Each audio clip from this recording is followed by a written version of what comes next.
They don't deserve a penny of that money. My mother-in-law's voice dripped with disdain through my phone speaker. My real grandchildren will make better use of it. I gripped my coffee mug tighter, watching my 2 children playing in the backyard through the kitchen window. Adopted or not, they were my everything. My name is Alexandra, and at 35, I never expected to be defending my children's inheritance from the woman who once welcomed me into her family with open arms. But that was before my husband Michael passed away 3 years ago, before I adopted Maya and Lucas, and before my mother-in-law Patricia decided that adopted grandchildren weren't worthy of the Mitchell family legacy.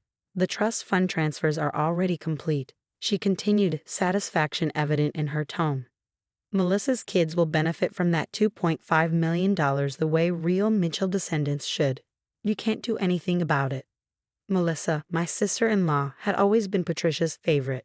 Her 3 biological children were the true heirs in Patricia's eyes, despite Michael's explicit wishes that any future children of mine would be provided for through his family's trusts.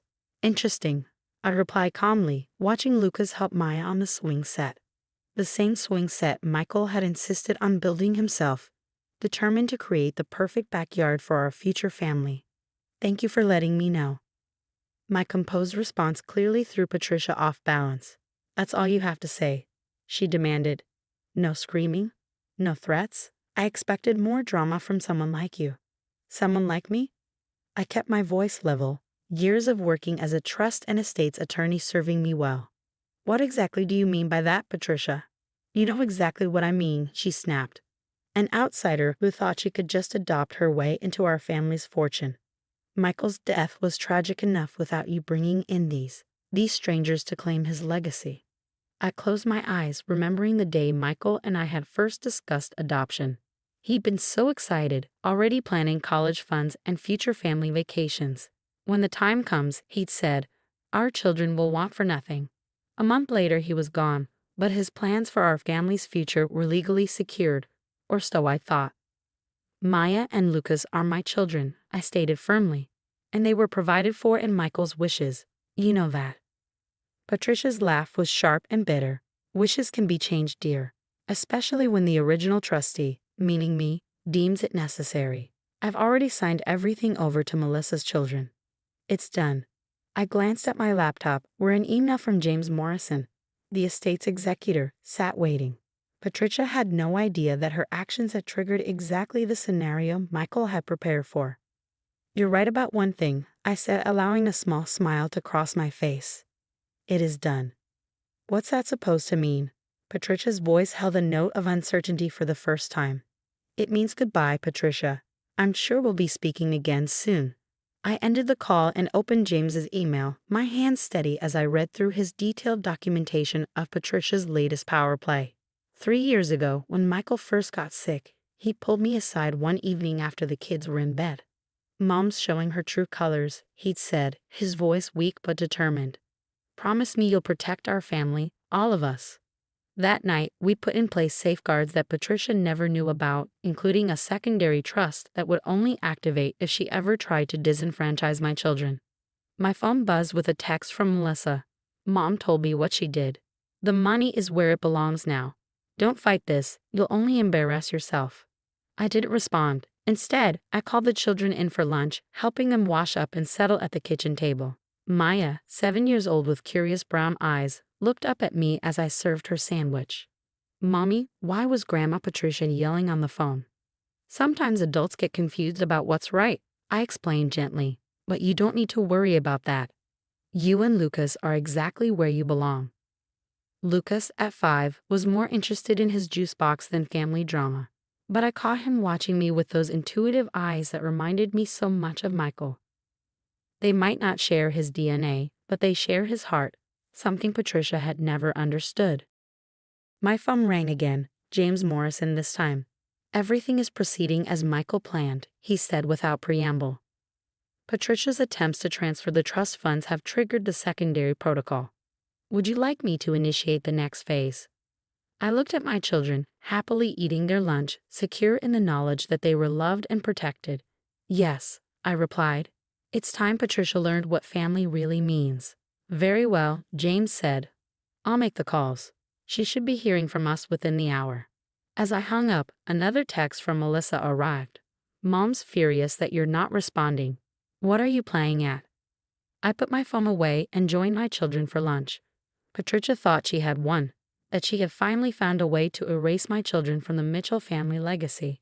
She had no idea that her actions had just set in motion exactly what Michael had predicted and planned for. Tomorrow would bring revelations that would shake Patricia's smugness to its core. But for now, I had peanut butter and jelly sandwiches to share with my children, and a promise to keep to my late husband. Sometimes the best revenge isn't an immediate reaction, but a carefully planned response years in the making. Maya looked up from her sandwich with Michael's gentle smile. Can we go back to playing after lunch?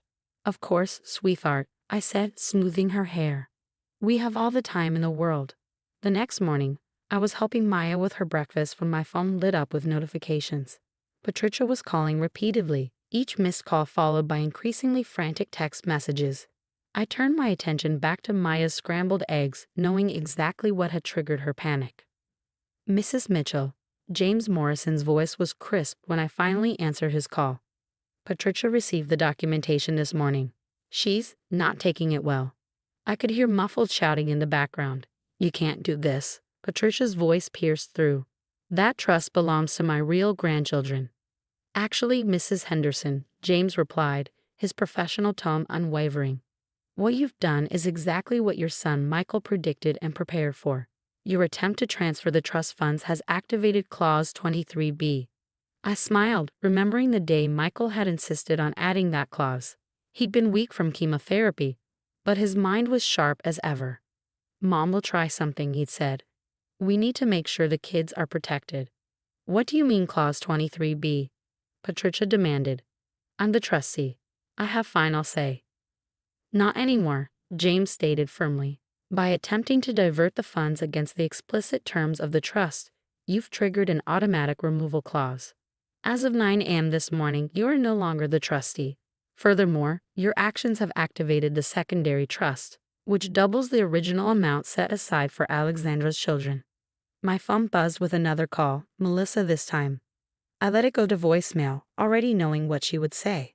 Her children had been promised money that was never truly available to them. That's impossible. Patricia's voice shook. Michael would never. Michael did exactly that, James interrupted. He knew you might try to discriminate against his adopted children. The documentation is quite clear. Would you like me to read his personal letter to you? The silence that followed was deafening. I could picture Patricia's face, the realization dawning that her son had known her better than she'd thought. Alexandra, James continued, addressing me now. As per Michael's instructions, you are now the sole trustee of both trusts. The combined value is approximately $5 million, all designated for Maya and Lucas's future. I heard Patricia's sharp intake of breath. Not only had she lost control of the original trust, but her actions had doubled the inheritance she tried to steal. Michael's final chess move was masterful. Thank you, James, I replied. Please make sure Patricia receives a copy of Michael's letter. As I hung up, the back door opened and Mrs. Rodriguez, our neighbor who watched Lucas during his morning therapy sessions, came in with my son. Lucas's face lit up when he saw me and he ran over for a hug. His speech therapy exercises momentarily forgotten. Mommy, I did good today. He beamed, his words clearer than they'd been a month ago. The therapy sessions were expensive, but they were helping. Patricia had always complained about the cost, suggesting we send Lucas to a state facility instead. Why waste money on speech therapy when he's not even blood? She'd said once, not realizing I could hear her. My phone buzzed again, a text from Melissa. You planned this. You and Michael conspired against us. Mom is devastated. I looked at Lucas, happily showing me the stickers he'd earned in therapy, and Maya carefully eating her breakfast. These were Michael's children, regardless of biology. He'd known that, planned for it, made sure they would be protected. Mrs. Alexandra, Mrs. Rodriguez said softly, there's a woman outside in a car. She's been there for 10 minutes. I glanced out the window to see Patricia's Mercedes parked across the street. She sat in the driver's seat, clutching what I assumed was Michael's letter. It's okay, I assured Mrs. Rodriguez. She won't come in. She's just learning a hard lesson about family. My phone lit up with James's message. Patricia's lawyer is reviewing the documents. Everything is ironclad. Michael was very thorough. Of course he was. Michael had spent his last months ensuring our children's future, knowing his mother might try something like this. The secondary trust was his masterstroke. Funded by his personal investments, it would only activate if Patricia tried to disenfranchise our children. Alexandra. Patricia's voice carried from outside. She'd finally gotten out of her car. We need to talk. I turned to Mrs. Rodriguez. Would you mind taking the kids to the playroom? I'll handle this. After making sure Maya and Lucas were safely out of earshot, I stepped onto the front porch. Patricia stood at the bottom of the steps, Michael's letter crumpled in her hand. How could you do this to me? She demanded, but her voice lacked its usual authority. To Melissa's children. I didn't do anything, Patricia, I replied calmly. Michael did this. He knew you tried to hurt his children because they're adopted. He made sure they were protected. He was sick, she protested. He wasn't thinking clearly. He was thinking perfectly clearly, I corrected her. Clear enough to predict exactly what you do and plan accordingly. Clear enough to make sure his children, all of his children, would be taken care of. Patricia's face crumpled. But Melissa's kids have their own trust funds from their father's side, I finished for her. They don't need Michael's money. This was never about providing for them. This was about you trying to punish my children for being adopted. Through the window, I could hear Maya's laugh mixing with Lucas's excited chatter. The sounds of family, real family, filled the house Michael and I had made a home. You've lost more than just trustee status, Patricia, I said softly. You've lost the chance to know your grandchildren. To see them grow, to be part of their lives. That's the real tragedy here. I turned to go back inside, but her voice stopped me. He knew me too well, didn't he? She whispered, staring at the letter. He knew exactly what I would do. Yes, I agreed. He did. The question is, now that you know what he thought of your behavior, what are you going to do about it? I left her standing there, the morning sun casting long shadows across my front yard. Inside, my children were waiting, their future secure thanks to a father who had loved them before he even knew them. Sometimes the best revenge isn't revenge at all. It's simply letting someone's true nature reveal itself and having the foresight to protect what matters most. 6 months after Patricia's failed attempt to disinherit my children, life had settled into a new rhythm. Maya had started 2nd grade, excelling in her art classes, something that would have made Michael beam with pride. Lucas's speech therapy was showing remarkable progress, and he'd made friends with 2 other kids in his kindergarten class. I was reviewing some trust documents in my home office when an unexpected email arrived from James Morrison. Patricia has requested a meeting. She's been attending family counseling and wants to make amends. How would you like to proceed? The request surprised me. In the months following her failed scheme, Patricia had retreated to her country club life, while Melissa had taken her children on an extended European vacation, funded, no doubt, by their other family trusts. Mommy. Maya's voice interrupted my thoughts. Look what I made. She burst into the office, holding up a family portrait she'd drawn. There we were, Maya, Lucas, me, and even Michael, drawn from the photos I kept around the house. But what caught my eye was the figure she added in the corner. A grandmother with silver hair, standing slightly apart from the group. Is that Grandma Patricia? I asked gently. Maya nodded. Miss Thompson said we should draw our whole family, even the ones we don't see much. Do you think Grandma Patricia will like my picture? I studied my daughter's hopeful face, remembering Michael's words. Family is about choices, Alex. Every day, we choose who we want to be to each other. I replied to James's email, agreeing to the meeting but with conditions. It would be at our house, on our terms, and the children's well-being would be the priority. A week later, Patricia stood on our doorstep, looking smaller somehow, less imposing than she had 6 months ago. She held a large shopping bag and wore an uncertain expression I'd never seen before. Alexandra, she said softly, thank you for seeing me. I led her to the living room, where Maya's family portrait now hung proudly on the wall. Her eyes fixed on it immediately, lingering on the grandmother figure in the corner. Maya drew that, I said. She still thinks of you as family. Patricia's composure cracked slightly. I've been seeing a therapist, she admitted. After reading Michael's letter that day, Seeing how clearly he saw through me, I realized I needed help. She reached into her shopping bag. I found these while cleaning out my attic. She pulled out a stack of photo albums and a worn leather journal. Michael's childhood photos and his journal from the year you started adoption proceedings. I thought maybe the children would like to know more about their father. I opened the journal to a random page, catching glimpses of Michael's familiar handwriting. Met with the adoption agency today. Can't stop thinking about the family we'll build. Mom doesn't understand yet, but she will when she meets our children. He never gave up hope that you'd accept them, I said quietly. Patricia wiped a tear. I was wrong, Alexandra. So terribly wrong. Not just about the money, but about what makes a family. She pulled out one final item, a small wrapped package. This was Michael's favorite book when he was Lucas's age. He used to make me read it every night, even when he was struggling with his own speech difficulties. I hadn't known that about Michael. Lucas has the same challenges, I said. I know, Patricia replied. That's why, if you'll allow it, I'd like to help with his therapy, not financially. I know that's taken care of. But I was a speech pathologist before I married into the Mitchell family. I retired years ago, but maybe. Her voice trailed off as Maya appeared in the doorway. Lucas close behind her. They stood uncertainly, looking between me and their grandmother. Children, I said carefully, look who's come to visit. Patricia set the book down and turned to face them fully. Hello, Maya, Lucas. I've missed you both.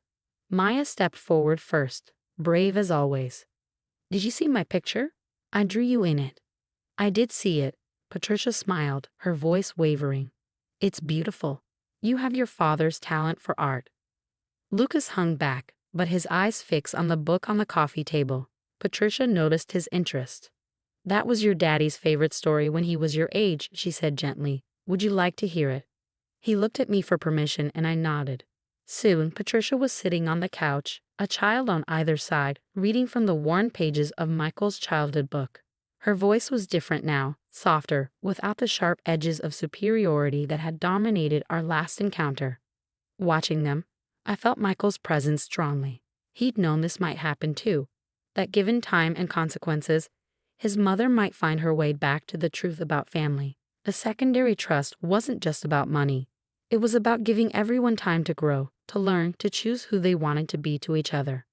Maya's drawing caught the afternoon light, the family she depicted, complete with the grandmother in the corner, seeming to glow. Sometimes the happy ending isn't about winning or losing, but about finding a way back to what matters most. Michael had known that too. I left them reading and went to start dinner, sending a quick text to James. The meeting went well. Michael would be pleased. His response came moments later. He knew it would, eventually. That's why he left the door open for reconciliation in the trust terms. Your children have inherited more than money. They've inherited his wisdom about what family really means. I smiled, listening to the sounds of story time flowing from the living room. Maya's laughter, Lucas's questions, Patricia's gentle answers, the sound of a family healing, one page at a time.